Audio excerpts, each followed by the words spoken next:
Firstly, I'd like to thank everyone for making the time to join on this webinar today. My name is Rohit.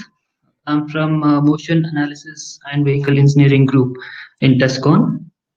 So if I have to tell you in brief about Tescon and our partnership with Photon, Tescon was established in 1993 in Bangalore and has been the sole distributor of Photon for the Indian region since about 2 decades now. So there are hundreds of Photon cameras in use within India now, and they are used in wide range of applications, including material testing, welding, ballistics, vehicle safety, fluid dynamics, and so on. So to get to know more about our company, I'd request you to visit our website, tescon.com. So fluid dynamics, actually, it's a very wide application. Today's intention of the webinar is to try to convey how photon cameras are used or can be used in this application. We have Mr. Andreas Mangold, Sales Manager of Photon Europe, presenting this webinar today. If you have any questions during the webinar, you could just drop a text on the chat box. We'll get back to you during the course of webinar or by phone call or by mail. You could carry on, and hope you will all enjoy the session. Great. Thank you very much, Rohit, for your introduction. I will now take over this webinar, and I will share my screen for my presentation. And yeah, also from my side, a warm welcome to everybody. I'm really pleased to do this presentation. Sorry, at first, I would like to share the screen again to make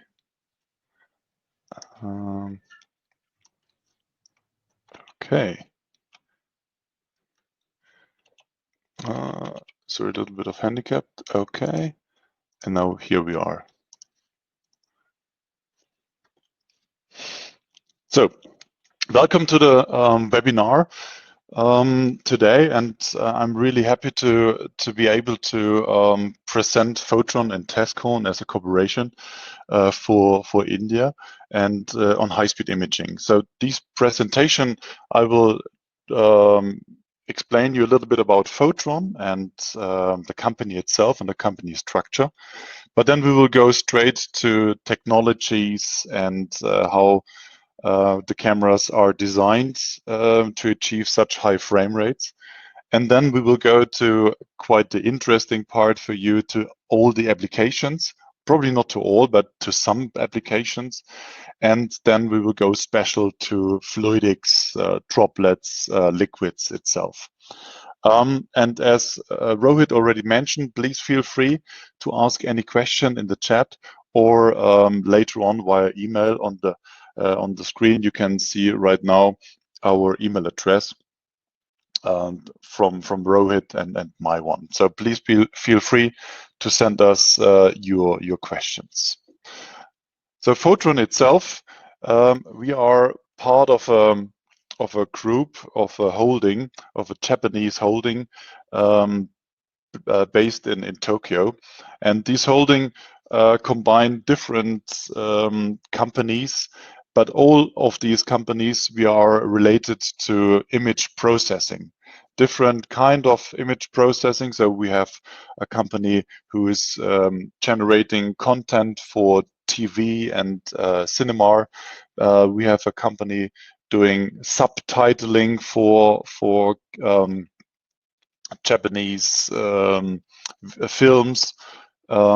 And synchronizing the voice and such things. But we also have in what we called in the image system and solutions area, the Photon Limited.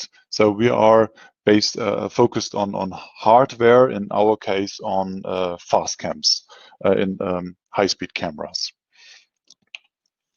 Photon itself, we are quite a long established company. We are established back in 1968. And as I already mentioned, we are based in Tokyo. And in Tokyo, we have our headquarters and also our development and research team. And worldwide, we have around about 300 employees. The next slide will show you how we are established in the world. So, as I mentioned, the headquarters is in Tokyo, but we also have subsidiaries in the US and also in Shanghai and in Vietnam. And our European subsidiary, our European headquarters is between London and Oxford. And our German subsidiary, where I am placed, are close to Stuttgart. Probably Stuttgart, you're more familiar. The city I'm sitting right now is Reutlingen.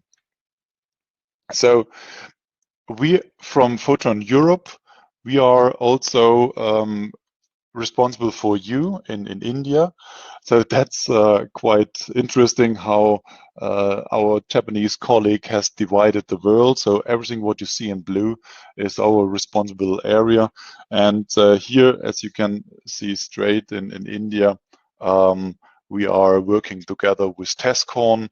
TESCON is our direct representative in India, and we are really happy about the relationship between Photon and TESCON and about the business there.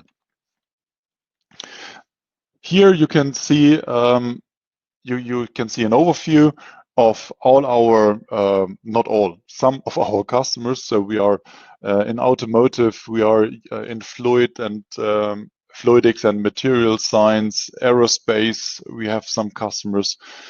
Factory automation is also an industry for us, but also defense and combustion research. Now, after you know a little bit about Photon and how we are established, how we are organized, I will go straight to our technique, the technology of our products. And as you can imagine, the core technology of our products is the sensor, in our case, a CMOS image sensor. And we are really proud of about our technology because it's really house made. So we have some engineers, some sensor engineers who are just doing nothing else than designing sensors, and we're working close together with sensor manufacturer. So we don't produce the sensor by our own because we don't have the possibilities, but together with our colleagues, our sensor engineers and sensor manufacturer, we are able to create really nice products. And the main feature of such a high-speed camera is the light sensitivity, because when we are capturing 100,000 frames, so we have less than 10 microseconds exposure for each frame, then we need high light sensitivity to get good illuminated images. But also image quality is really important, because when we are handling such a sensor so fast with up to 50 megahertz internal, it's not the frame rate, but the internal clock rate, 50 megahertz, then we have to handle all kind of crosstalk and stuff, and we are really happy to have such a high image quality, high sensitivity, and therefore really good high dynamic range. Another point, side by the frame rate, is the shutter speed. So the shutter speed of a high-speed camera is really important, because just for example, if you have a material test, or if you drop something, or maybe a bullet goes through, then you need short exposure to get rid of all blur or all motion blur to get good analyzing, to have the possibility to analyze all the images perfectly. Side by the image sensor, we also design all our electronic by ourselves. So with the electrical design is completely in-house made, and also the housing. So these cameras are really robust and used to work really in harsh environments, in dusty areas, or also in crash test area where a camera has to absorb a shock of up to 100 G. So even that one is made by ourselves. Here you can see an overview of our product. On the right side, I will start with the smaller ones. On the right side, we have our mini series. The mini series are quite good established on the market and combining a good performance in light sensitivity, frame rate, and also in resolution, but with a small housing. On the left side, these are our high-end cameras. And on the far left side, you can see the Nova. That's our latest product. And quite a month ago, we released the latest version of these camera, the S16, the Nova S16. So it's megapixel by 16,000 frames. So really, really fast camera. In the middle, these are quite special cameras with tethered heads. So the sensor itself is separated from the memory and from the processor. So and therefore we can have serve different applications where we need small heads and where we need where we have some special needs in this case. I will go a little bit deeper into the Nova because it's really our latest product and we love it a lot because it combined such good features. And as I already mentioned, the light sensitivity, it's really good, especially with monochrome camera. We have high light sensitivity, up to 1 megapixel, 1.1 million frames, mega frames by good resolution. And here you can see the exposure time we are able to achieve less than 200 nanoseconds, so 0.2 microseconds. The interface are quite good because when you have internal, when you're recording at such high frame rate, normally you achieve a lot of memory, sometimes up to 128 gig in 2-3 seconds recording. We have to make sure to transfer the data quite fast, and therefore we're using 1 gig or 10 gig Ethernet. The next model, on the left side you see all the models we're talking about. So we have from kind of an entry level, the S6, then the S9, S12, and S16, and the numbers always standing for the frame rate we can achieve at the full resolution. The next one I would like to go through is the Mini AX. As I already mentioned, is a well-developed camera on the market, a little bit less light sensitivity than the Nova, and but also really short exposure time and high frame rate. And that's the one which is really robust. It's ruggedized up to 100 G in for 10 millisecond in 6 axis. And it's really light, so it's just 1.5 kilo. Now I would like to go straight to the applications and give you some overview of applications and what we're doing with high-speed cameras, what kind of application. So one application which is not so often mentioned, but we use it really often, is welding. Here, for example, that's a laser piercing application where a laser creates a hole in the metal, or here It's additive manufacturing. So here, that's what we called laser printing. Or here, that's one of the classic welding application where the people are interested in the droplet and the small particle which flowing around. Or here, this video which I have seen from the beginning, that's a laser welding where a laser creates a pool or melts the metal. And here's a laser cutting application where the peoples are really interested in all these materials and how the droplets are going. The next one, it's ballistic, which is quite often used for high-speed cameras. Here, for example, you see a bullet leaving the muzzle, and the people are interested of the behavior of the bullet. Here, that's a flight path application where you can see the bullet crossing the camera, but also it looks like it flies into the camera, but it doesn't, which is good. Here, it's a classic helmet test where helmet manufacturer checking or testing the behavior of the helmet when a bullet hits into it.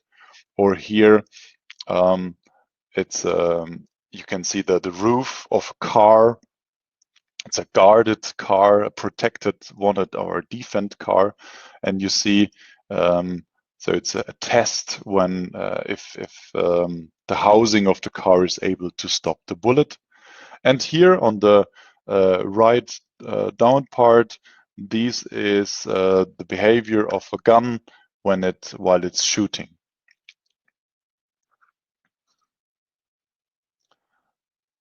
The next application, which is quite often used with high-speed cameras, are automotive safety tests.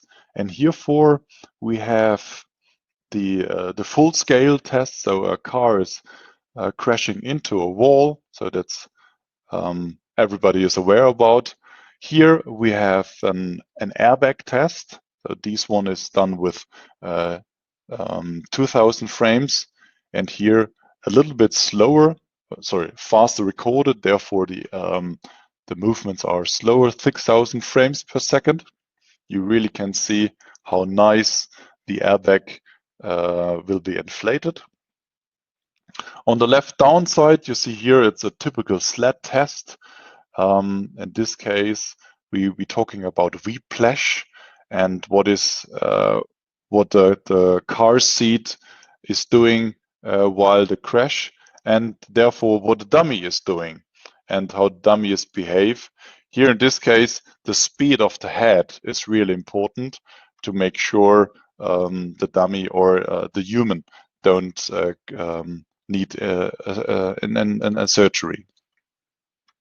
Or what is also really often used is pedestrian safety tests. It hurts when you see how the car crashed into the dummy, but you see a little bit the front part of the car is coming up to create more crash zone for the dummy to avoid big problems on the body. A further application is engine research. We have here on the left side the inkjet of a car. So I will start that one. So you see how the petrol is starts to flow. That's definitely also a liquid application or a fluid dynamic application. So in this case, the customer is interested of the angle and how small the droplets are. For this one, to see how small the droplets, we need a special software. Here you see the ignition spark, and this special one is recorded with 200,000 frames, and it's really impressive what the sparks create what kind of shape these sparks is creating. And here you see the burning, the combustion of inkjet. So that was a diesel. Diesel don't need a spark. Spark is just for petrol. Here you see the ignition, and then when the mix of air and gas start to burn, then you see the flame. And here on the right side, you see the combination of all. So there's the inkjet, the injection. Then you see these ventil going open, and air goes through, and you have seen the piston goes down. So now the ventil goes back. I will go a little further. So now you see the piston comes back, and it creates pressure. Now the spark is coming. Now you see the ignition and the combustion, and the piston is pressed down. And after a while, these ventil will open to get rid of the exhaust. So a little bit further, I missed that one. Sorry. Come on. Okay, here you can see it. Yeah, sorry. Sometimes I need a little bit more patience for that. Okay, now you see the ventil goes open. So in here, we are going straight to the application droplet and fluidics. Last week, I've created a setup here in my office where you can see a Nova, the latest Nova, and here that's a micro or distance microscope from Navitar. It's a 12x, which is a really nice lens to create macroscopy images. Here you can see my droplet generator. Sorry, it was the easiest way for me to generate a droplet. Here there's the surface where the droplet hits on, and on the left side you can see my back illumination. Here again from the other side, that's the optic, that's the lens, and the droplet generator, and here that's the back illumination. And to show you, it's quite easy to create a droplet with that one. So that's without droplet. Then the first part and the droplet will leave the glass part. Here on the right side, now you can see my results, and it's quite interesting. I will. Oh, sorry. One slide back. I will just play this video. So different droplets, different liquids. So these one, the first one, that was water. The second one on the right side, that is liquid soap. Here, let's play it again. That's milk. You can also see the difference. Water lets the light goes through, and milk doesn't.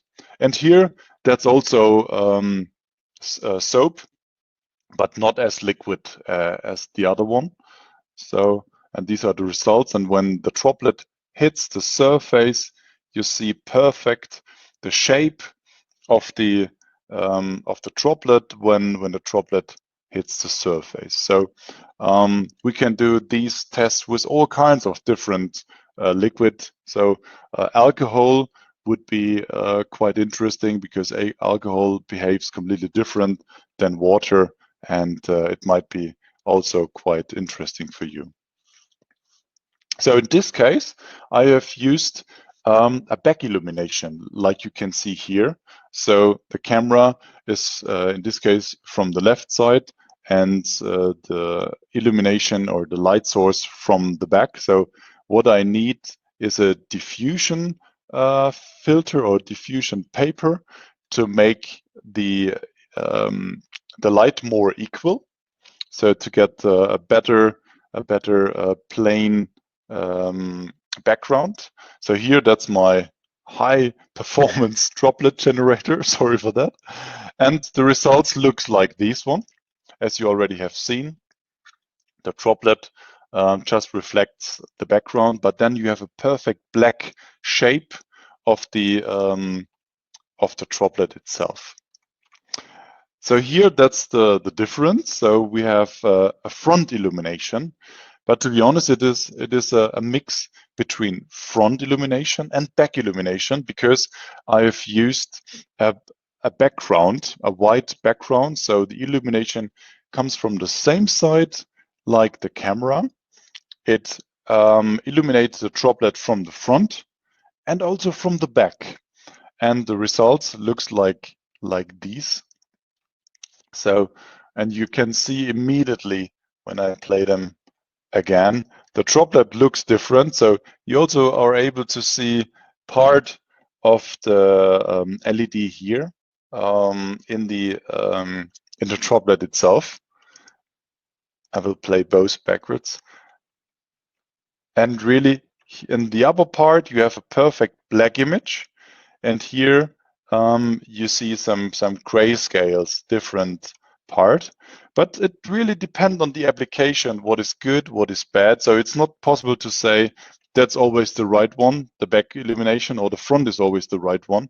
So it really depends on the application and what you would like to see. Here, some examples of light sources I have used.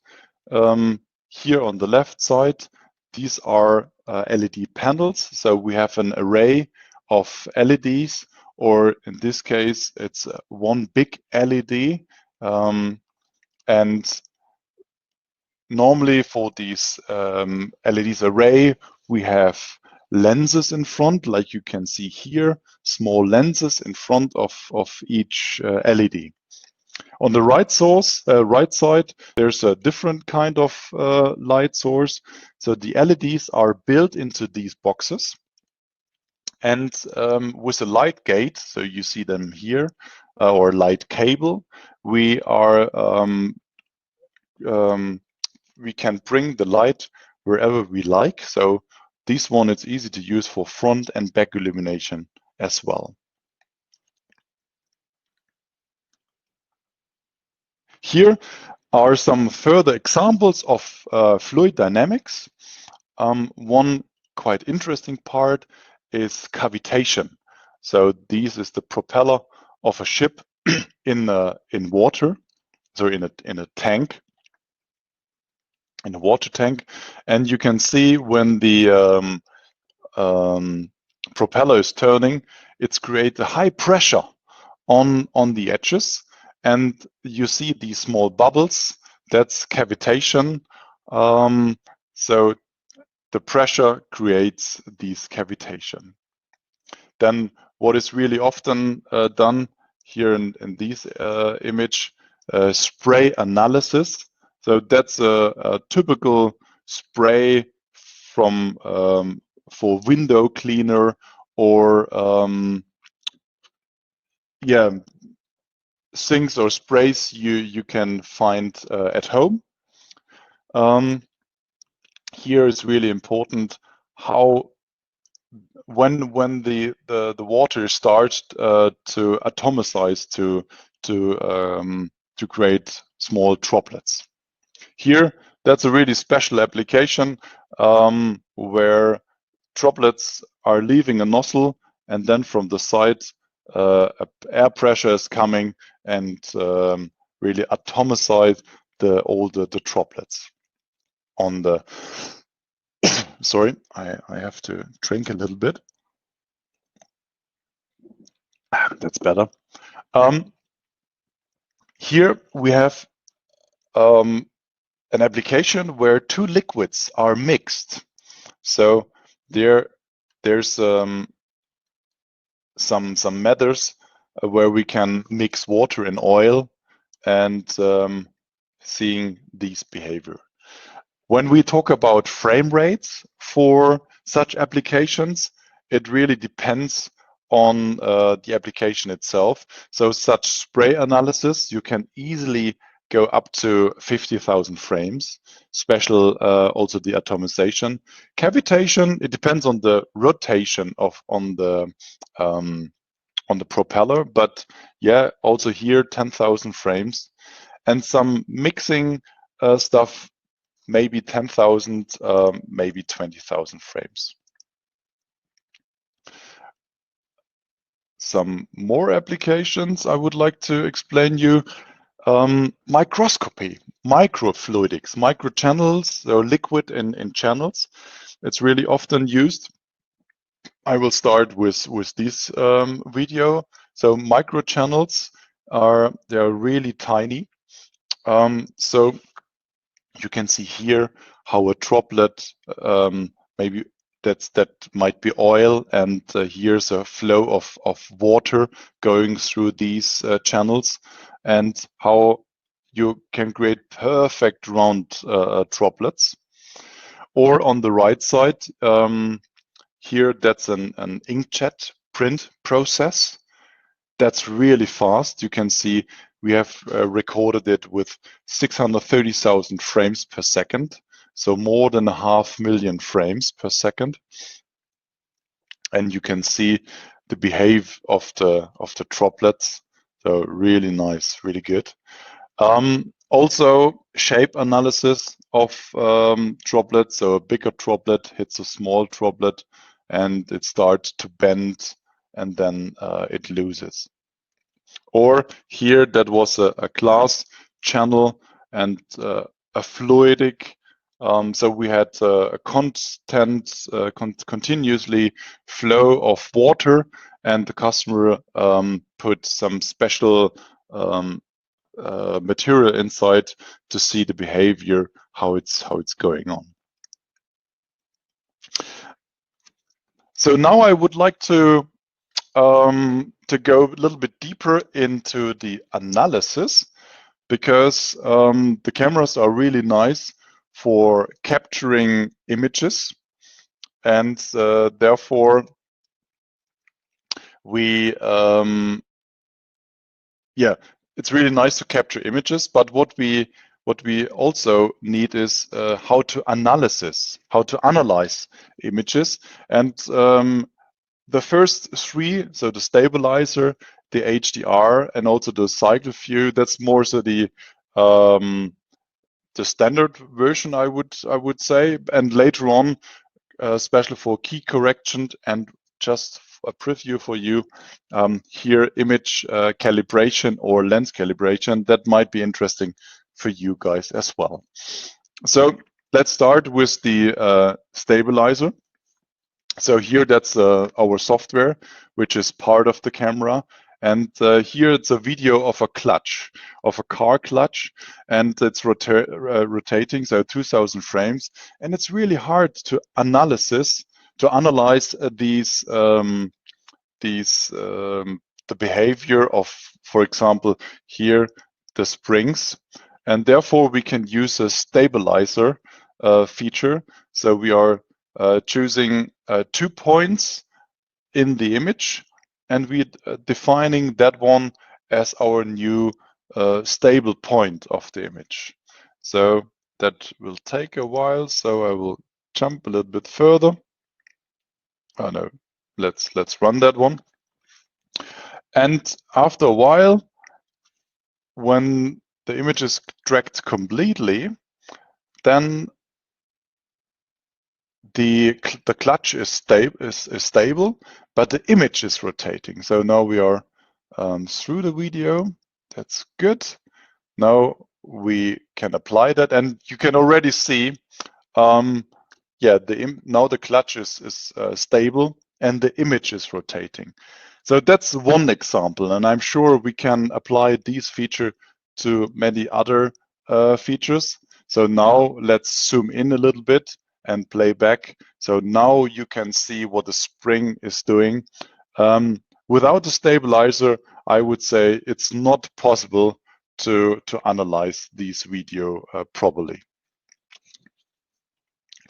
Another feature which is really important. So I've explained to you in the beginning, light sensitivity is one of our core strengths, but even sometimes, because if the cameras are really light sensitive, even sometimes we need more light. Or here's the extra feature where you can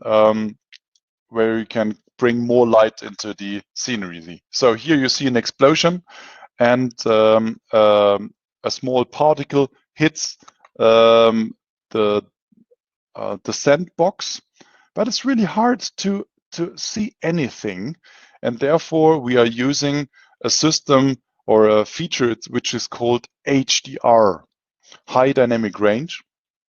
So this feature is a good combination of contrast, gain, and gamma.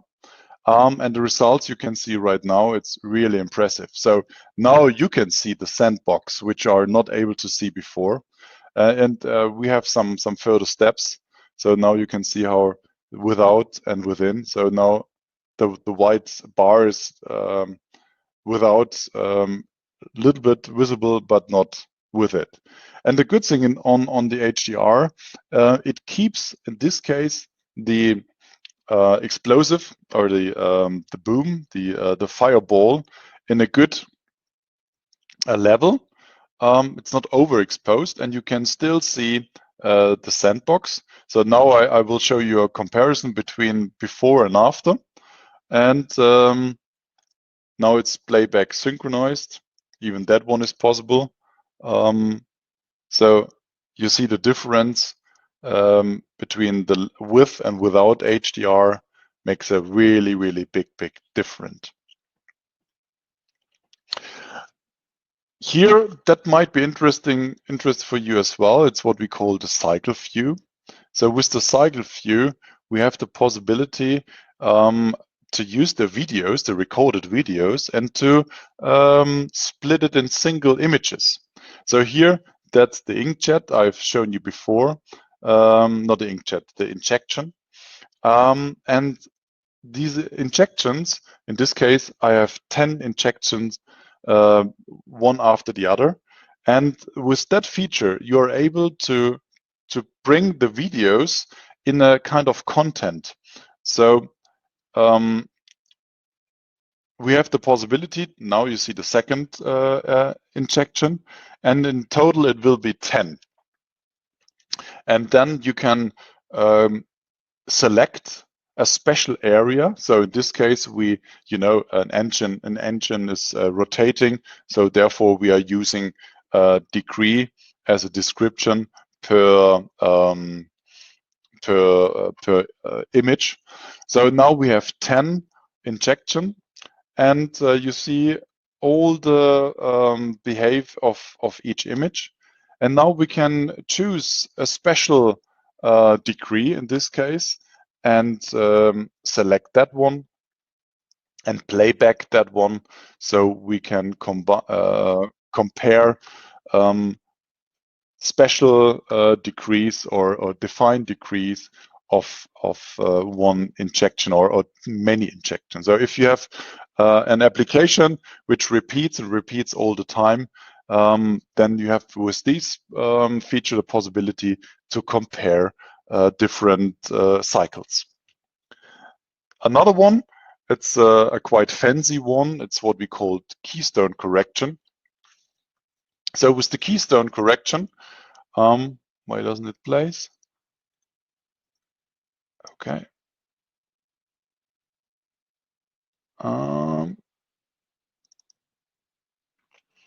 Sorry, I've got some issues with that video.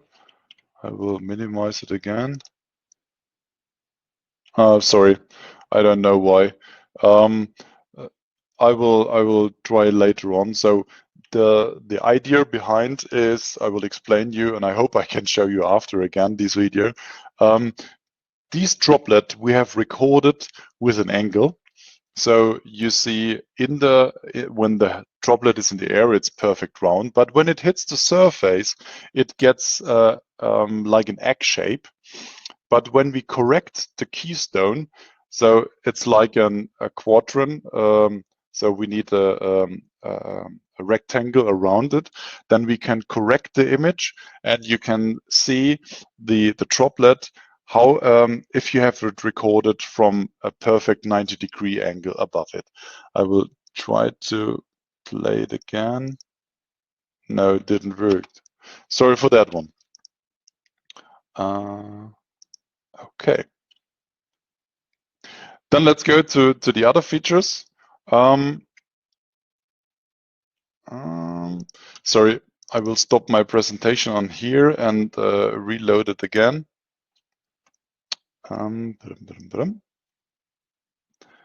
Okay. I will share my presentation again. Let's start it here. Okay. Yeah, sorry, it's live and such things happens. Okay, good. Now let's try if it's working. Oh yeah, now it's working.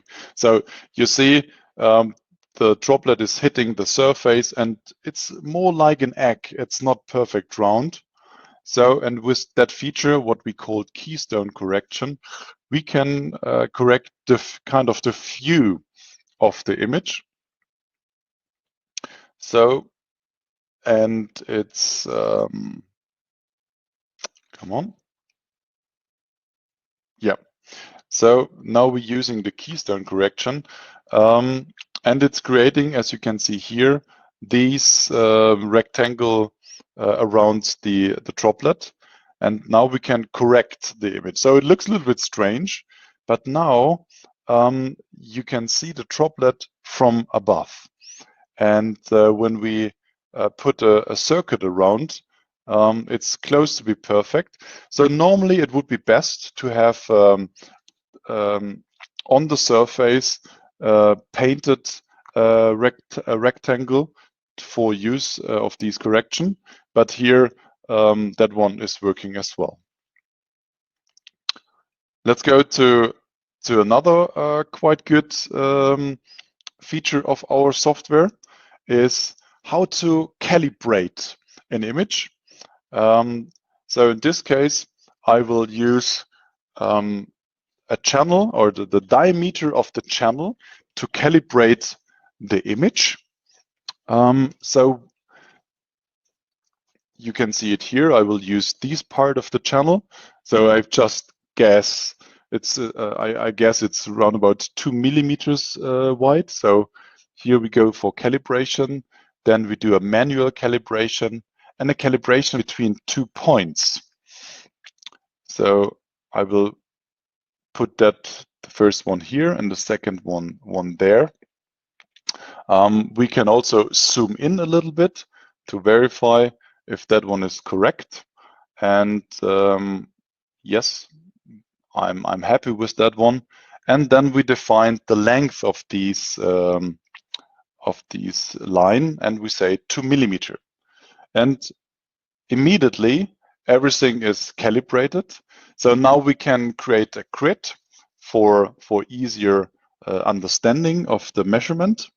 And yeah, here that's a ruler, so you get an idea how big is 1 square. And yeah, some further help lines which are quite useful. So now we have calibrated the image, or we have scale. We created a scale, and now we can measure inside the image, which is quite useful. So you can see on the right side different option of measurement. So the standard one is the 2-point correction, and if I'm using that one, you can see now the droplet has a diameter of 3.74751 millimeter.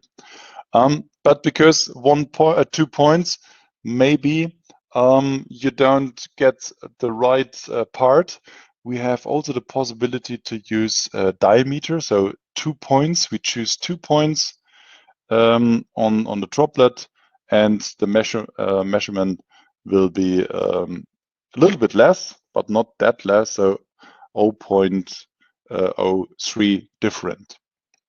But we can use it for diameter and also for radius, and it should be the half of the diameter, yeah. With the 2-point measurement, we also could measure the velocity, but as you can mention, velocity, you need also the time. So therefore, we click, we go some further in the recording. So that was the droplet in the end, and so therefore the distance is 4.43 millimeters, and the speed is 2017 millimeters per second, or 20 meters per second. So these small droplets are quite fast. So that was the image calibration. And a last one I would like to show you, it's lens calibration. That might be quite interesting because with the lens calibration, you know, all the lenses have kind of distortion. You can see it here on this shelf. There's a bending visible. So, and now we're using this checkerboard to calibrate the image. What we need is we need the cross sections of black and white, horizontal and vertical. I've put one in here, and we need the size of each square. And now, if I'm moving this board in the field of view, the software recognize the board itself, and you see the flash sometimes. It's creating an image, and all these white points you see in the image, that's where the camera has realized a cross section. And when we are ready, and when we do the calibration, the results are immediately applied. So I'm stopping it, processing, and you see the correction. Now you can toggle on and off it a little bit, and you see here how good the correction was. To be honest, I've used a 20 millimeter lens, which is not really a good one. Here you can see a cross cursor to show you the difference, but probably you have seen it before. The bending, it's quite heavy. So now I would like to show you some application pictures and how we're using cameras. And as you can see straight, we are not only using cameras in labs, we are having many cameras outside, special on ranges. Here that was a race, a car race, but also in laboratory, which you can see here, or on shaker, different kind of application. So also we are having many multiple camera applications. And here also some more applications like inside of a car, or that was a tensile test on a test machine. Here it's an example how cameras are mounted to an engine with an endoscope. The last slide I would like to show you is one of my favorite images. Here you can see a grid full of high-speed camera, high-speed images, and it should give you an impression of the variety of high-speed videos and what kind of videos we are creating. And even that one is just some of it. And now I will a little bit silent so you can enjoy this video.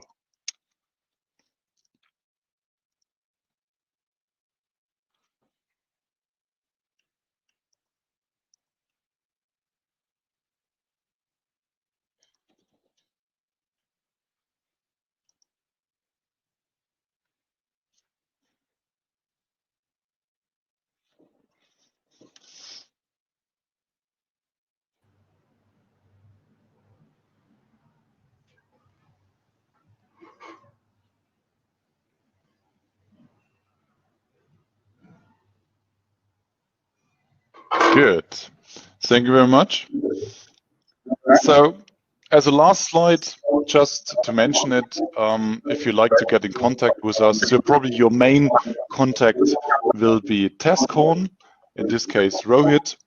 And but if you like to get to send me an email, please here you can see my email address amangold@photon.eu, and here are our the addresses of our brands.